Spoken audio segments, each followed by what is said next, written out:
हाँ जी, स्वागत है एक बार फिर से आप सभी का इंडिया टैक्स चैनल पे। टैक्स रिलेटेड अपडेट्स पाने के लिए आप हमारे चैनल को सब्सक्राइब कर सकते हैं। तो चलिए आज बात करेंगे एक बड़े ही इंटरेस्टिंग टॉपिक के बारे में। वो क्या है? ITR refund. सारे टैक्स पेयर्स चाहते हैं कि उनका ITR रिफंड जल्दी से जल्दी आ जाए, तो इसके लिए आज मैं आपको क्लैरिफिकेशन दूंगा कि आपका ITR रिफंड कब तक आ जाएगा। तो वीडियो के एंड तक बने रहना। तो चलिए शुरू करते हैं। ये मैंने कुछ कमेंट्स गूगल से उठाए हैं। मैंने 3 स्टेटमेंट्स उठाई हैं और तीनों की तीनों मुझे डिफरेंट लगी हैं। तो ये सबसे पहली स्टेटमेंट है। इसमें क्या दिया गया है, देखिए कि जो आपका ITR रिफंड है वो आपका विद इन 10 डेज में आ जाएगा। आपकी फाइलिंग जब ITR की हो जाएगी उसके बाद 10 डेज में आ जाएगा, पर ये नहीं आ रहा है क्योंकि इसके कुछ वेरियस रीजंस हैं। तो नेक्स्ट स्टेटमेंट दिखाता हूँ मैं क्या मिली मुझे। When can I accept my refund 2021। मेरा 2021 का जो रिफंड है मैं कब तक एक्सपेक्ट करूँ कि मुझे मिल जाएगा। तो ये स्टेटमेंट क्या कहती है कि विद इन 21 डेज मुझे अपना ITR का रिफंड मिल जाएगा। मैंने अपना जो बैंक अकाउंट डाला होगा उसमें वो आ जाएगा। अब इसके बाद नेक्स्ट स्टेटमेंट दिखाता हूँ। वो क्या कहती है, मैंने यहाँ सर्च किया कि मेरे को अपना ITR का रिफंड कब मिलेगा। तो इन्होंने मुझे क्या जवाब दिया, as per procedure the income tax department. Procedure के हिसाब से जो इनकम टैक्स डिपार्टमेंट प्रोसेस करता है हमारे रिफंड को, वो आपकी ITR को प्रोसेसिंग होने के बाद ही करता है। और जनरली इसको लग जाते हैं 30 से 45 days from the date of e verification. जब आप अपनी E-वेरीफाई कर देते हो उसके बाद रिफंड आने में 30 से 45 डेज लगते हैं। पहले वो प्रोसेस होगी, फिर उसके बाद आपका रिफंड इशू होगा। तो ये जो वर्ड प्रोसेसिंग है ये बहुत ध्यान देने वाली चीज़ है। मैं आपको एक बार दिखाता हूँ ये वर्ड कहता क्या है। तो चलते हैं इनकम टैक्स के पोर्टल पे। तो यहाँ देखिए ये एक ITR है जो कि मैंने 1 अक्टूबर को, आप यहाँ देख सकते हैं डेट 1 अक्टूबर को मैंने फाइल की थी।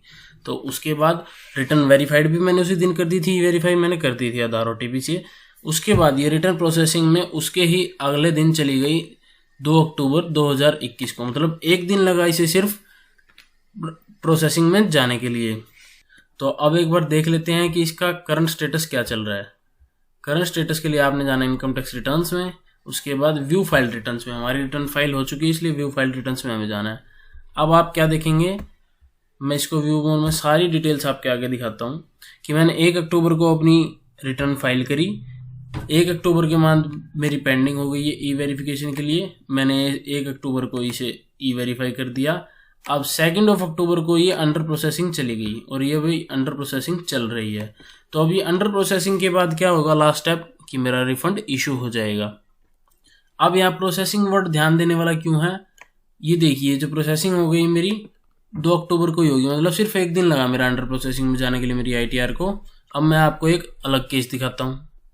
एक चीज़ और ध्यान देने वाली है, आप देख लेना, मैं बाद में आपको इसके बारे में बताऊंगा कि मैंने ये ITR 1 फॉर्म फाइल किया था। ठीक है, अब देखिए मैंने एक और अकाउंट लॉगिन कर लिया है। अब इस अकाउंट में आप देखेंगे कि मैंने जो रिटर्न फाइल करी थी वो 4 सितंबर को करी थी। जो पिछला अकाउंट मैंने दिखाया था वो मैंने 1 अक्टूबर को करी थी। मतलब इसके बाद मैंने वो रिटर्न फाइल करी थी और वो रिटर्न प्रोसेस हो चुकी है, अंडर प्रोसेसिंग चल रही है। पर ये रिटर्न जो है अभी अंडर प्रोसेसिंग में भी नहीं गई है। ऐसा क्यों हो रहा है, अब मैं आपको इसका रीज़न देता हूँ। हम जाएंगे E-फाइल में, इनकम टैक्स रिटर्न्स में, व्यू फाइल रिटर्न्स में। तो अब आप देखेंगे कि ये जो मेरी फॉर्म था, सबसे पहली बात मैंने ITR 3 फॉर्म फाइल किया था। ठीक है, और आप यहाँ देख सकते हैं कि मैंने 4 सितंबर को ITR फाइल करी थी। पेंडिंग फॉर E-वेरिफिकेशन भी 4 सितंबर को था और E-वेरीफाई भी 4 सितंबर को हो चुकी थी। तो वो रिटर्न तो मेरी अंडर प्रोसेसिंग जा चुकी, और ये रिटर्न मैंने उससे पहले भर रखी है, ये अभी तक अंडर प्रोसेसिंग नहीं गई है। इसका कारण तो चलिए देखते हैं। तो अब आते हैं रियलिटी फैक्ट पे। रियलिटी फैक्ट क्या है कि जो हमारा ITR 1 और ITR 4 फॉर्म है उसकी प्रोसेसिंग अर्ली हो जाती है ITR 3 से। ऐसा क्यों? ऐसा इसीलिए क्योंकि हमारा जो ITR 1 फॉर्म होता है वो सैलरी इनकम के लिए होता है बेसिकली, और ITR 4 जो हमारा फॉर्म होता है वो 44AD प्रिजम्पटिव टैक्सेशन के लिए होता है, जिसमें हमें नो अकाउंट केसेस होते हैं। हमें ज़्यादा कुछ बुक्स पे ध्यान नहीं देना होता। अब ITR 3 फॉर्म क्यों प्रोसेस लेट होता है, इसका कारण है एक बहुत बड़ा। क्योंकि इसमें हमारी सैलरी इनकम भी जाती है, बिजनेस इनकम भी जाती है। अगर हम GST में रजिस्टर्ड हैं तो भी हम यहाँ उसको शो करते हैं। कमीशन इनकम जो हमारी होती है, मान लीजिए LIC एजेंट्स हैं और सैलरी भी आपको आ रही है, तो आपको ITR 3 फॉर्म फाइल करना पड़ेगा। अगर शेयर ट्रेडिंग करते हैं आप, मान लीजिए म्यूचुअल फंड्स ले रखे हैं आपने, शेयर ट्रेडिंग, इंट्राडे आप कुछ भी करते हैं, तो सारा का सारा ITR 3 फॉर्म में जाता है। एंड कैपिटल गेन, आपने कुछ सेल ऑफ प्रॉपर्टी करी है तो भी कैपिटल गेन हुआ है, तो भी सारा ITR 3 फॉर्म में जाता है। तो ITR 3 फॉर्म में हमारी सारी की सारी चीज़ कवर हो जाती हैं, इसलिए ITR 3 फॉर्म को प्रोसेस होने में टाइम लगता है, जबकि ITR 1 और ITR फॉर्म जल्दी प्रोसेस हो जाते हैं। मैंने आपको एग्जाम्पल अभी दोनों अकाउंट्स में दिखा दिया था लॉगिन करके।